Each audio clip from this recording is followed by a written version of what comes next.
What's happening, you guys? This is the Proclivity podcast. I am Coach Joel. I'll be your host. My co-host is Coach Emily, the one, the only, the extraordinaire, knows all things about nutrition and helping you to become metabolically flexible. And we also have a third co-host in the background, correct?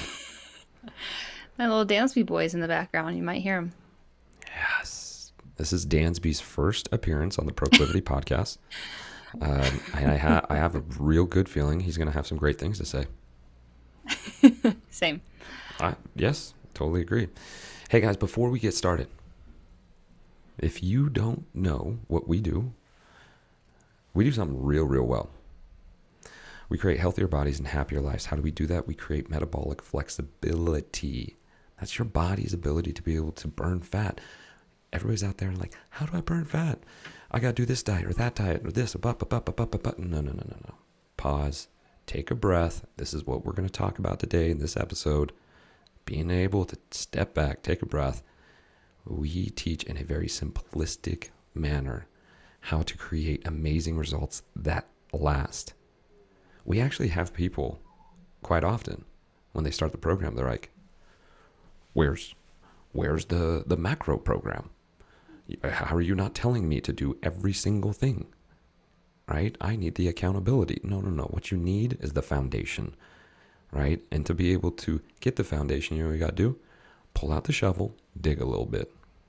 That's what we do. We help you dig a little bit, not only to be able to get a more metabolically flexible body, but we also help you to structure your words so that you create the appropriate image of yourself so that the nutrition habits last. Because if you have a poor image of yourself that you repeat every single day, because our words create our stories and our stories create our reality, then when we leave you, just like all the other programs you did before, you're going to end up going back to that same thought of, I just can't do it. And you go back to where you were before. But here, that's not what we do. And we do it through the Proclivity method. If you're interested in it, let us know. You can reach out to us. Emily? Yes. I was in Virginia, as you know, last week. And you know what I missed the most? That's in my Your 8 home. sleep pod. Oh my gosh, my A-sleep pod.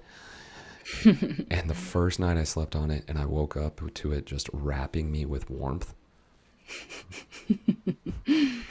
Guys, if you don't know the 8sleep, go to 8sleep.com. You can receive $150 off by putting in Joel in the checkout. Check it out, guys. It's for real. If you guys have questions, let us know. I haven't heard Dansby yet. Oh, really? Yeah, he's in the background. Oh, okay. He's just chatting. He's blabbing. He's blabbing. Hey, Coach, today we're going to talk about our least most favorite topic, macros. I'm going to talk macros. Why your macros do not matter. That's pretty catchy. That's a bold statement. You know why you do that? It's called marketing, guys. It gets you like really ramped up and you get really emotional because you're like, no, you're supposed to count your macros. We're not saying that you shouldn't. We're just getting you here so you're listening to us right now. So, and if you're hearing this, we gotcha. We gotcha. But we're going to talk about macros, guys, and more specifically, we're going to talk about one of the big topics that people don't talk about, which is actually our digestive habits, which is something that we drive home hard in the Proclivity method, is the digestive habits. One of the reasons why so many people don't get the results that they're looking for is because of digestive habits. It's how we're eating instead of what we're eating. And so, with that said, let's talk a little bit about macros. Let's talk about it. We've done this before. What are macros and what does it mean to count your macros? Yeah, macros are the three: the protein, the carbohydrates, and fat. Those are the macronutrients that we need. That's how food is classified. Usually the carbs and the fat are there for our fuel. The protein's there for muscle and tissue building and recovery.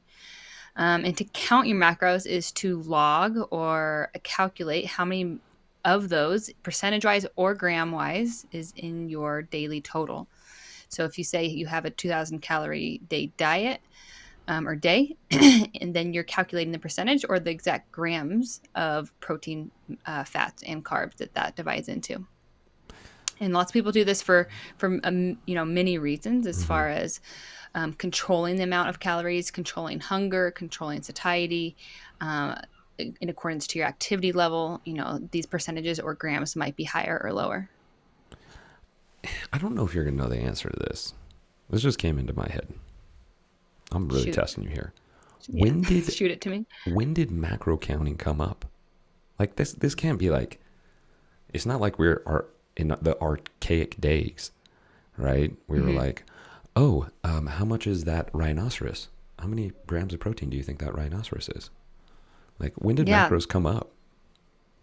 I don't know this for sure, but if I had to guess, it either came around when, um, you know, more in a doctor visit setting, as far as if you had things like epilepsy.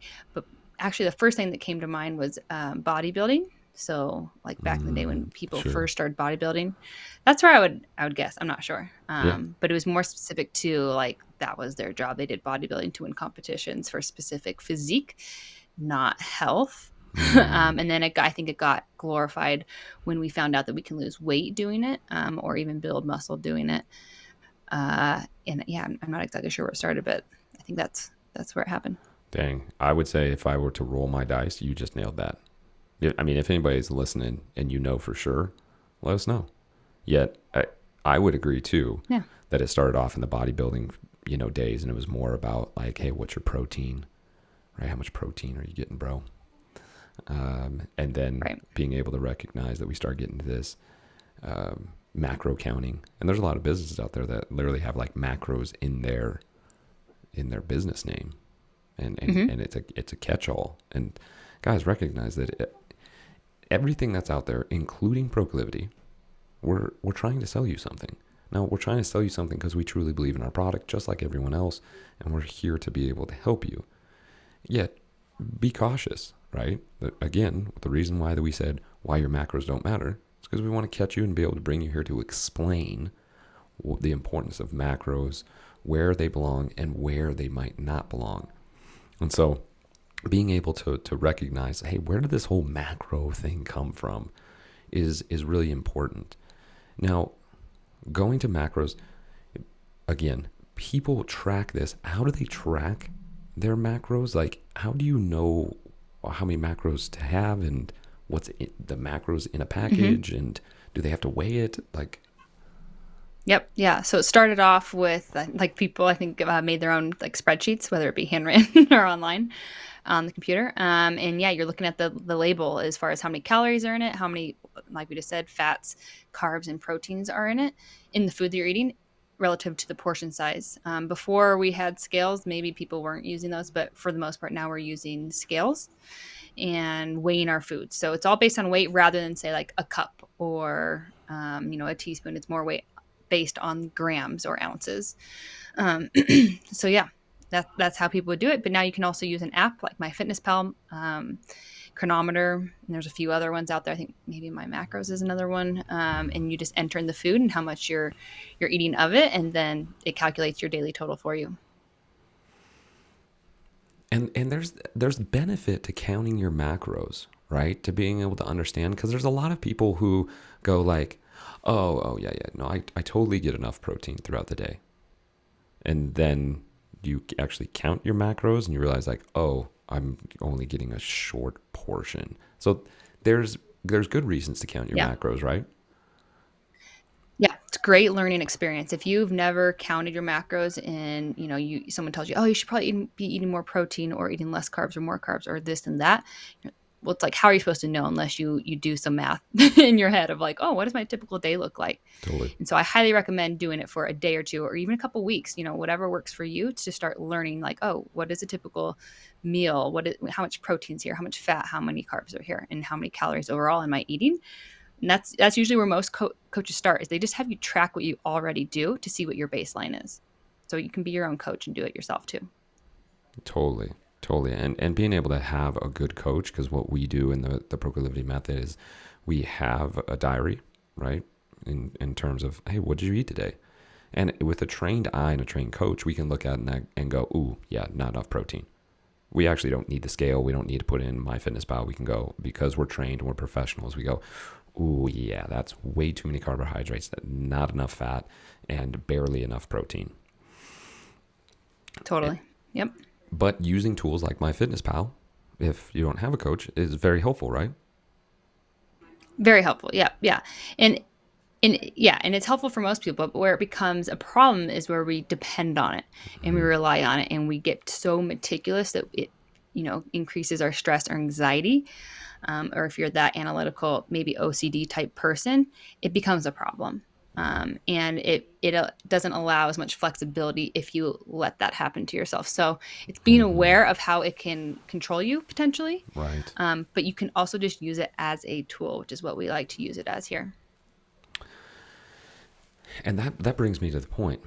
Where is macro counting bad for us? Because we've done some clarity calls with people who have had or created eating disorders due to the fact that they got so obsessive about weighing every ounce. And if it wasn't perfect and they were 1 gram off, they felt like they noticed that their waist was bigger and their energy was off. And that's that OCD you were talking about, right? So people can Yep. people can actually count their macros, be on their macros, and still not get the results, right? Right. Yeah. So if you're someone who's, as extreme as having an eating disorder, because again, you're so meticulous in trying to be perfect, that's obviously a place where we definitely don't want to be counting our macros.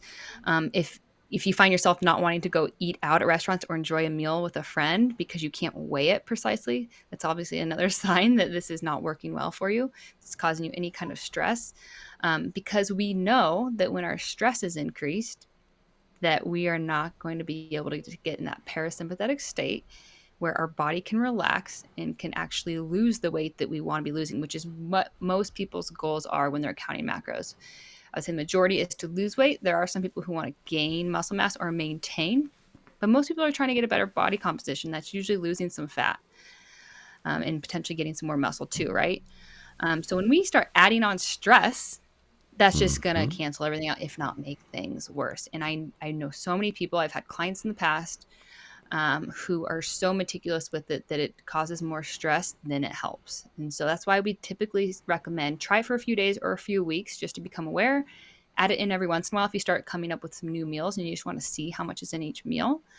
But otherwise, you typically don't have to count your macros unless you're doing those specific goals, such as a bodybuilding competition, Right. or you're really just, losing sight of whatever you're doing and we want to just see how things are going. But yeah, that's what I would recommend if you have any stress around tracking, because it is a lot of work. You do have to weigh your food. You have to enter it in, take the time each day to enter it in. And it can cause this, like, stress in your head, like, oh, how much should I have? I don't know. What was that? What Yes. should I enter it in at as? Because if you don't have the exact brand or the exact thing, it's Mm-hmm. just all these other added steps that cause a lot of people a lot of stress. So something to be aware of for sure. Yeah, without a doubt. And one of the things that you touched in on there is that parasympathetic and sympathetic state. Guys, if you don't know what the parasympathetic and sympathetic state is you're in a parasympathetic state, it's known as your rest and digest. So this is your body at rest when you're sleeping, when you're nice and relaxed, right? Usually this is where people are like, oh man, I can't wait to get home and relax. That's due to the fact that you've been in a sympathetic state. And the sympathetic state is that fight or flight. It's literally designed in our body to run away or fight external threats. Yet we are the only ones, only species that can establish or create the sympathetic response with our thoughts. Oh man, I really got to get that project done. Oh, does that girl actually like me? Yeah, oh my gosh, I can't stop thinking about my food. Sympathetic state, sympathetic state, sympathetic state. and we jack ourselves up into the sympathetic state, and we release all of these hormones that are meant to like literally make us like Superman to fight off that saber-toothed tiger. But yet we're dumping these hormones into our body. And this is one of the reasons of what Emily was talking about, where it's like you could be dead on with your macros, but you're dumping all these hormones in that are keeping you from being able to lose that weight. And one of the things we talk about in the Proclivity method is notice and name. Notice and name. Eat something. How does it feel? That takes you actually listening to your body, not inputting it into a calculator. Because the calculator doesn't know what your body feels. The calculator is just going to give you a number.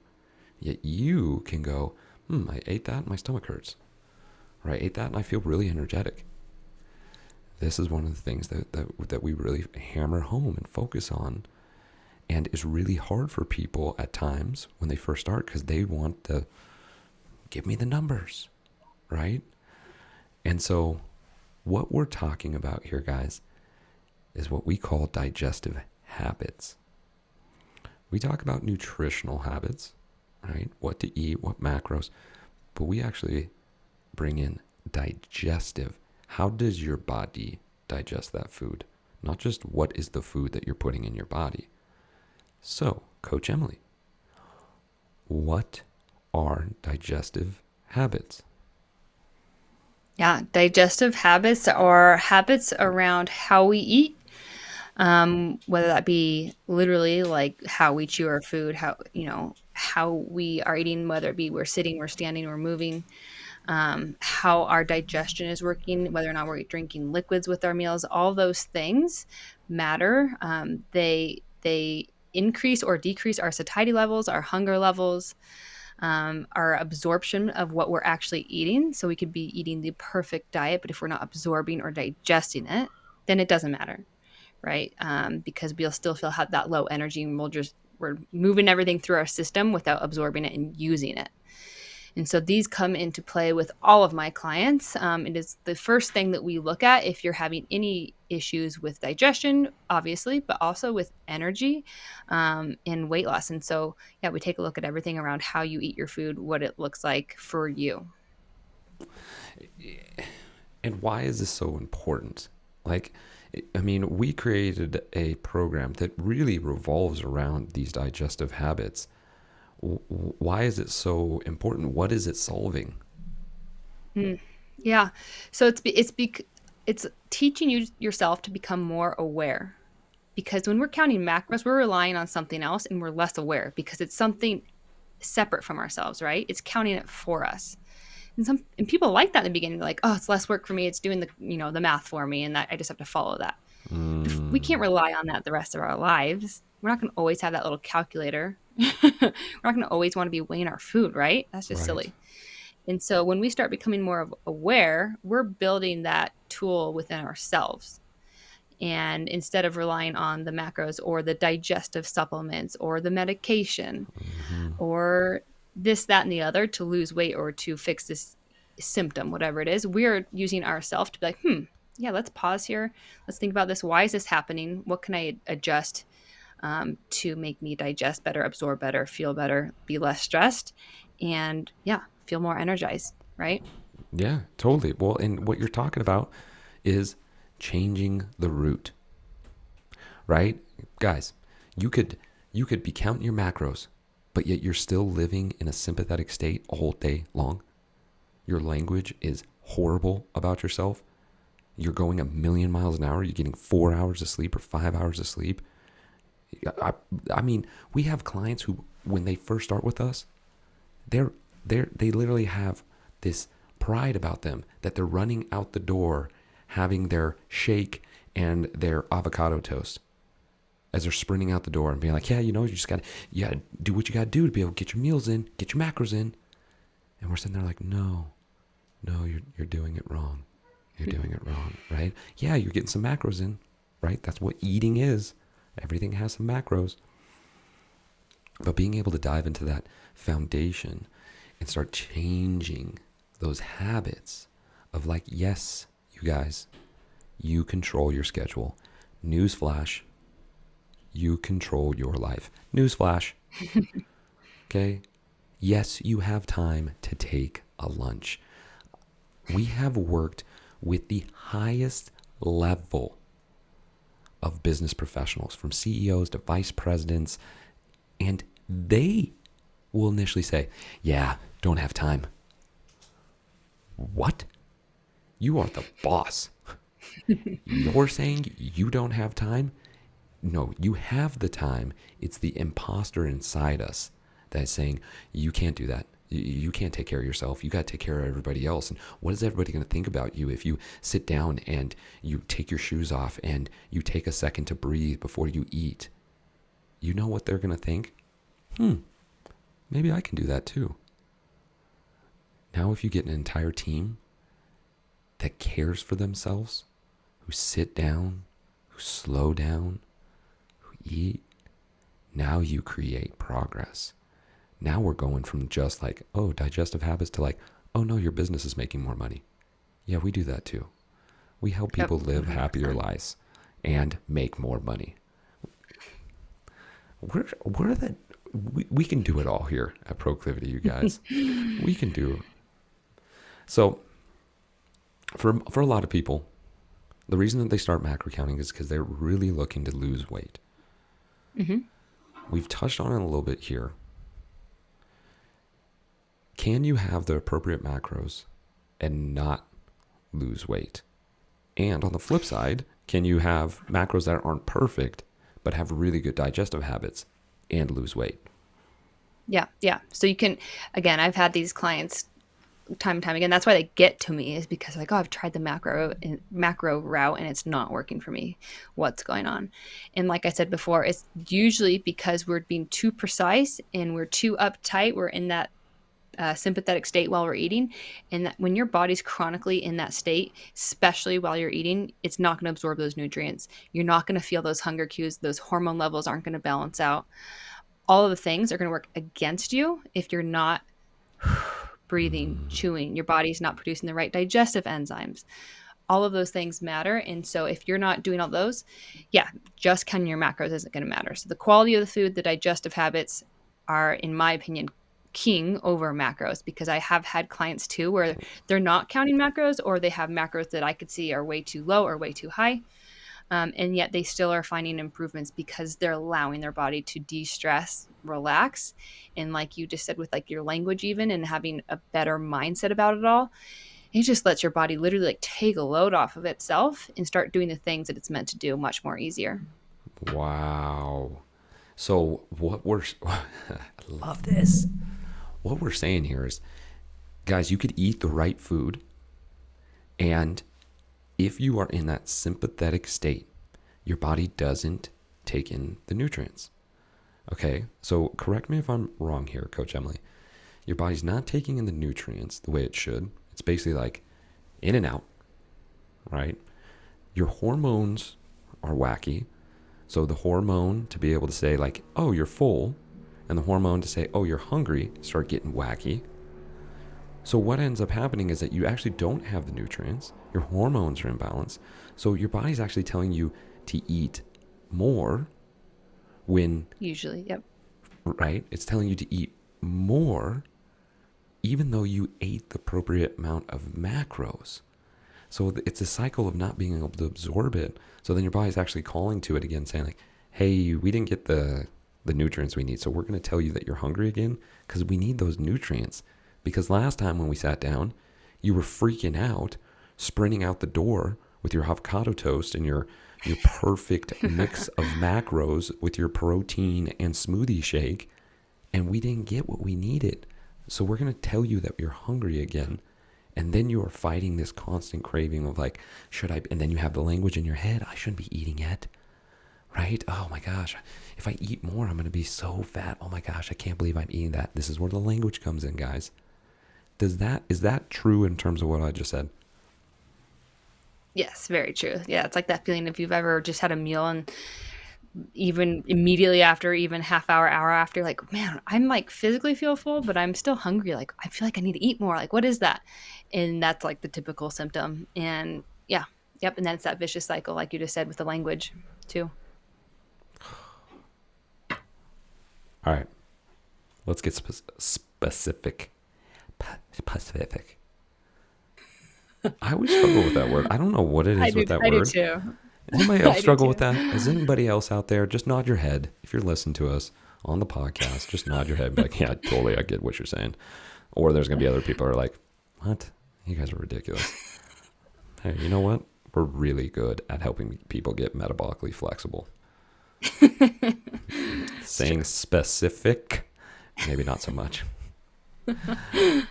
Let's talk about the symptoms, right? If people are out there and they're unsure, right? I've counted macros or I've done this diet, right? Is it actually my digestive habit? What are some symptoms? Because we see this with our clients quite often. We know the symptoms. We're hearing it. We're like, oh yeah, we know what's going on. Your digestive habits. What are the symptoms of poor digestive habits? Yeah. So the obvious ones are the actual digestive symptoms, whether or not you're bloating, acid reflux, heartburn, poor bowel movements are like fluctuating where they're just, either super loose or you're constipated. Constipation tends to be more common when you are more stressed, because everything's uptight and so you have low motility because of that. But the ones you might not think about, first off, would be adrenal fatigue type symptoms, which means at night you are more keyed up, and in the morning you're an extremely slow starter. So your energy levels are wacky. That would be the most common. You maybe are lethargic in your workouts. You're not losing weight like you think you should be because of the macros, or you're working out this, that, and the other. Your body composition isn't changing. You're having other random symptoms like your skin's not looking, you have like itchy skin or bumps on your skin or acne, anything like that as far as your skin goes. And I'm probably missing more, but literally it could be almost any symptom, because when we have a symptom, that's our body showing a sign of stress and inflammation. And if we're not digesting well, it's going to lead to that. so it could be almost literally anything, but those that are most common is not losing the weight. And then you have energy issues. You're super tired when you feel like you should have energy, like in the morning, or you have that afternoon slump. And then you're maybe keyed up at night, or you have trouble sleeping. Those are the most common ones. That rings a deep, deep bell for me. Working and running a gym. If anyone's ever ran a gym or has just been in a general manager position or leadership position, the pressure of, producing, creating results, and so on and so forth, that pressure with me, I saw a video. I was going through some of my pictures and photos, and I went way back. I saw myself, right, shirt off, doing a squat clean thruster. And I was like, oh my gosh, look at you, Pudgy Pudge, right? And it's not that I looked terrible. I just recognized, like, whoa, I saw inflammation. I didn't see weight gain. I saw this inflammation. And if I go back in time, my day would usually start like this. Wake up at 5, feel exhausted. Like, oh my gosh, I could use like X amount more sleep. Just struggling to get up. Immediately hitting coffee. Like, I need something to get my body rolling. Then try to eat something. And at least I had that. I would 9 times out of 10 have a really good breakfast. Yet then I would go straight into like training. Like, I'm coaching and I'm doing personal training. It's like boom, boom, boom, boom, boom, boom, boom, boom, boom. So I'm not giving my body any time to digest, because I'm like right out of the gates, shooting out of the gates at 7 o'clock or 7:30 is when my first client would be. And then it would be nonstop throughout the rest of the day. And I would be thinking about my next snack. I'm like, oh my gosh, I can't wait till 10:30, can't wait till 10:30, can't wait till 10:30, I can't wait till 10:30. Because my hormones were all off. I wasn't absorbing that nutrients. And so then I would go throughout my day, and I would go to bed until super late. I'd be averaging anywhere from like 5.5 to 6 hours of sleep a night. Ooh, right? And started understanding, like, whoa, this is where my inflammation was. This is where my stress was. This is where my imbalance, right? I would hit 2 or 3 coffees in the afternoon to be able to like keep me up for the afternoon. And when I moved on from that and I got myself into these really solid digestive habits, bringing myself into a parasympathetic state throughout the day, taking 45-minute walks, being able to break away from work, right? I started losing a lot of weight. And what I mean by weight, a lot of inflammation. And my body felt better. And I feel so much more control of my hunger cues and so on and so forth, to the point that I eat 1 to 2 meals a day. And I feel great about it. And I'm not counting down the time. I'm just listening to my body. And that, you guys, in terms of a testimonial from a coach who have been in it for 10 years, I know that there's some of you guys out there that are shaking your head.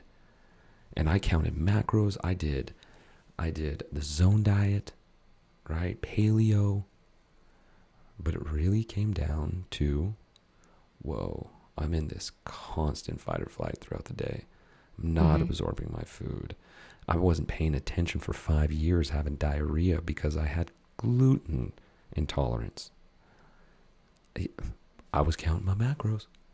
Yet I wasn't stopping, noticing, and naming and going,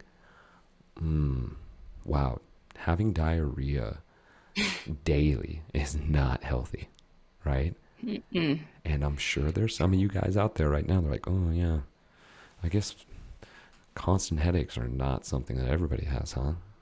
Bloating every single day is not something that everybody has. Like, if you're having these symptoms, guys, that is your body literally screaming at you, you're doing something wrong. Stop it. Yeah. Yeah, it's sad too, because I know a lot of people who do live like that, and it's not a way to live, coming from experience. Yeah, what's your experience?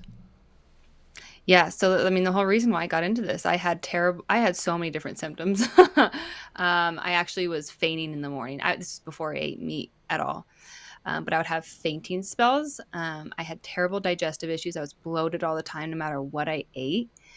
But looking back, I held in all my emotions, and I was always in that sympathetic state. So yeah, exactly that. But then I had kidney stones.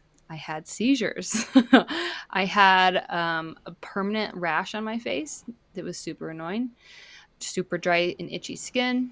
I didn't have my period. The list goes on. I had chronic pain in my legs to where I couldn't work out anymore. I had to have surgery on them. So yeah, the list goes on and on, but it all, the root cause came back to my digestion. I wasn't absorbing these nutrients in combination with finding the right quality foods that worked for me. Mm-hmm. Mm-hmm. And then obviously, yeah, figuring out how to get myself relaxed and breathe. Huge, simple, yet so effective. Simple and easy are not the same, you guys. If you're listening, simple and easy are not the same. We think that it needs to be complex. I have to have this program, and we have to, we have to dose on my carbohydrates at a certain time and at a certain place, and it has to be simple and easy are not the same. I tried everything. I tried eliminating all the different types of foods. I thought for sure it was a food intolerance, which, yes, again, going back to the quality issue, that's part of it. Sure. But the biggest mover was being able to realize, how can I relax? And like, I didn't even realize I was so tense throughout the day. I was shallow breathing. I was barely chewing my food because I was eating on the run. Yeah, it's huge. Huge. Does that sound like you guys? Are you listening and be like, yeah, I'm always on the run. I'm always stressed out. Let me ask you right now. Shoulders tight? Is your neck tight? Do you Jaw? get jaw? How about headaches? Do you get that? Listen, if you're breathing in your chest all day long, you're using those muscles that are high. If we're breathing through our mouth, we're up in our shoulders. And then we wonder like, oh man, why is my neck? You even might start getting rounded shoulders because you're breathing up in your chest. When you start breathing, yeah, Emily raised her hand. If you guys can't see it, but she raised her hand. There. When you start breathing into your diaphragm, right, into your belly, you start using the muscles down in your low back, around your rib cage, and you start opening yourself up, and you start expanding instead of shallow and collapsed. And this, your breath, will put you into a sympathetic or parasympathetic response. This is why we focus on the words, you guys, because there's certain words you use that bring you tension. Breath goes way up into your chest. And then there's certain words that we can change when it comes to your nutrition, yourself, where all of a sudden relaxes. If you have ever been talking to somebody or even yourself, and you've been talking, you can see they're all tight, tense and tight, right?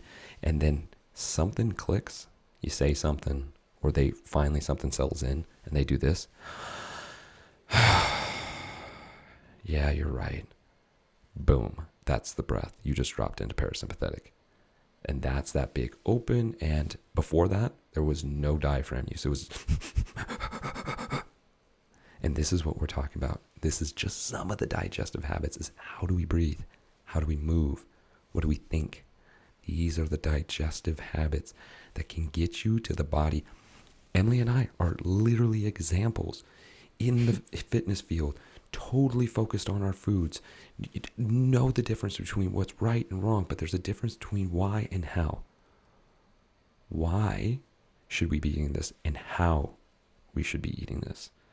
And when we put those together and we realize that we're in control and we realize we can listen to our body and we let go of the pressure, then all of a sudden, and your body goes, cool, now we can take those nutrients.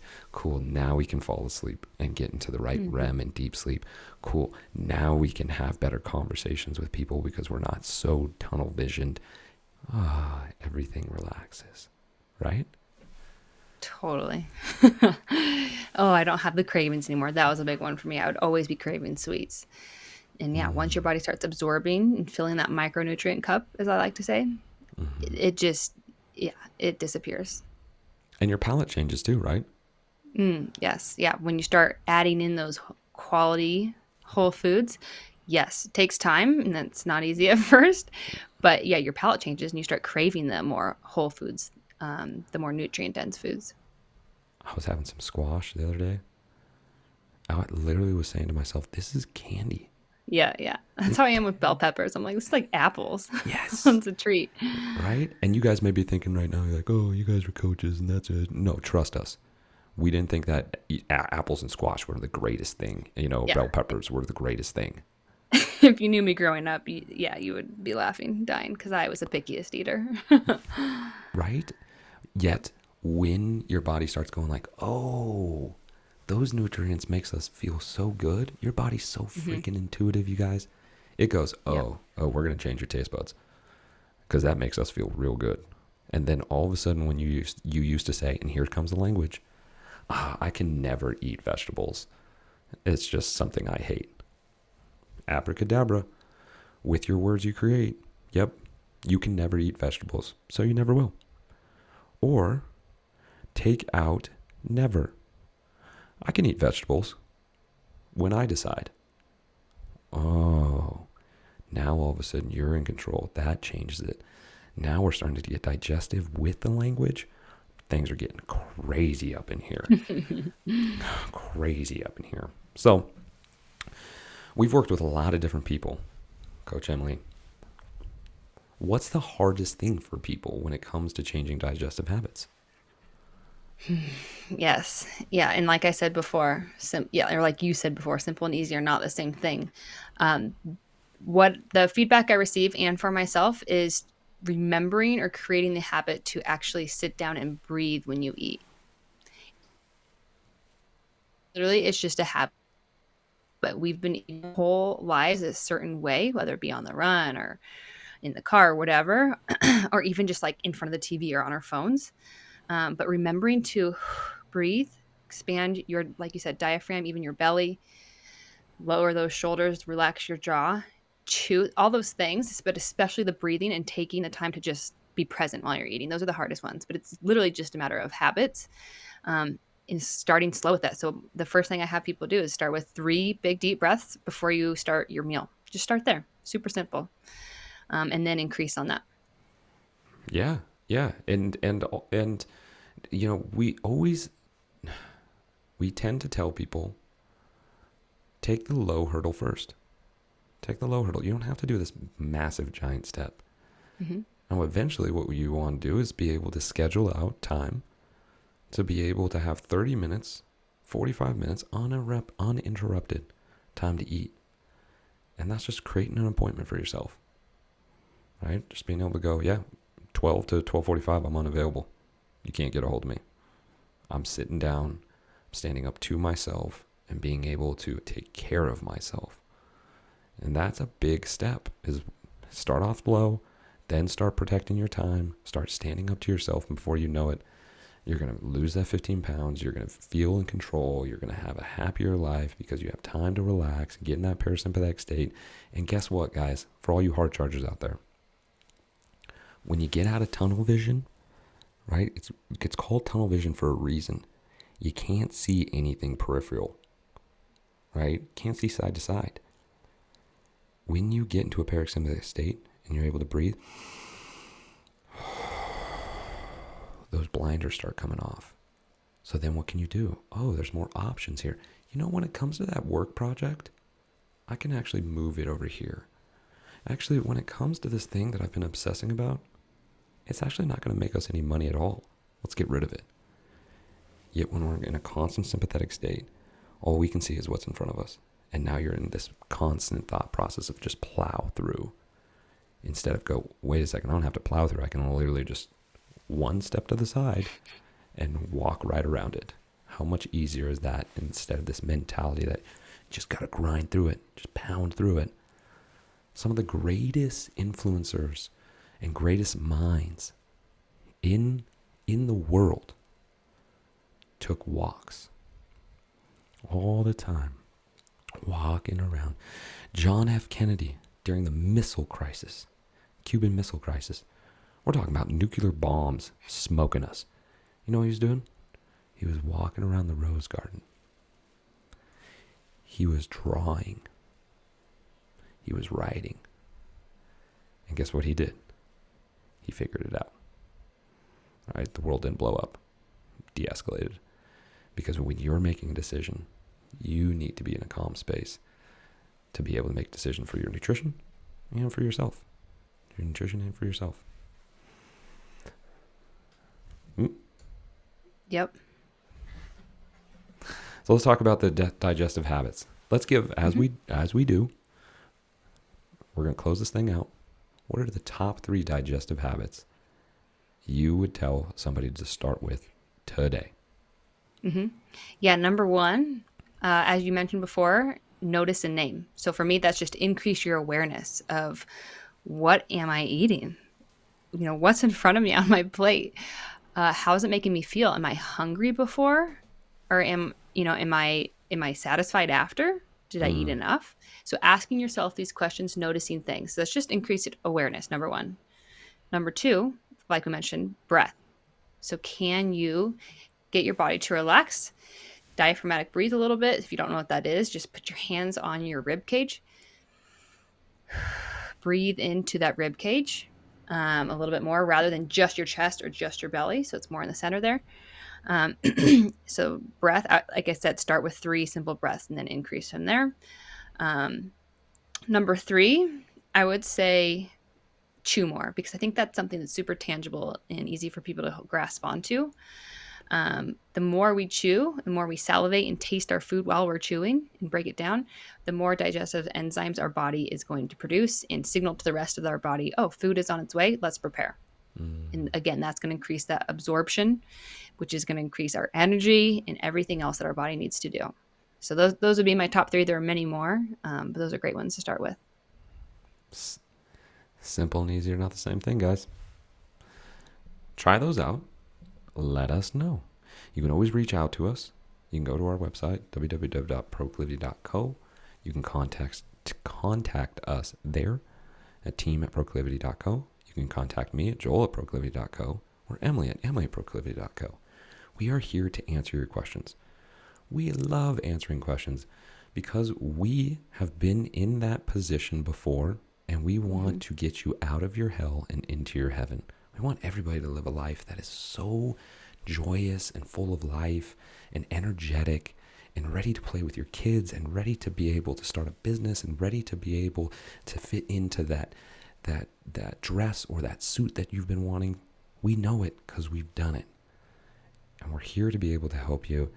At any point, reach out to us. You can also reach out to us on our Instagram, proclivity.co, on the Instagram page. You can reach out to Emily or myself. We're there to be able to help out at any point. Coach Emily, anything else? That's it. Just ask yourself the question. If you're one of those hard chargers, people who, maybe you don't even notice your stress, but you are having some of these issues, start to take notice and understand that when our body is in that chronic fight or flight state, our body's not going to want to lose that weight. It's going to be inflamed. It's going to hold on to any and all fat that it can possibly, and that's why you're not going to lose the weight. So there's a lot more to it, but yeah, ask yourself those questions. If you have any more, please do reach out. We love answering them. Such a good point. Such a good point. That's sympathetic state or fight or flight state. It holds on to that fat because it's like, oh man, we got to make sure you stay alive because you're at a threat. Right. You're threatened all the time, right? Yep. Wow, what a great way to end that. Good job, Coach Emily, with the knowledge bombs per usual. All right, you guys. Well, as usual, like I said, if you want to reach out. We're here to help. We really appreciate Dansby for being on the podcast for his very first appearance. If you heard him in the background, that's D-Man. D-Man, he's the best. The best. We're a little biased. Emily's definitely biased. She gave birth to him. You guys, we appreciate you tuning in. Make sure to subscribe and like if you haven't done so already. And if you can, share with other people. We're trying to get our message out. We'd love for you to be able to share this. Thank you so much. Until next time. Bye. See ya.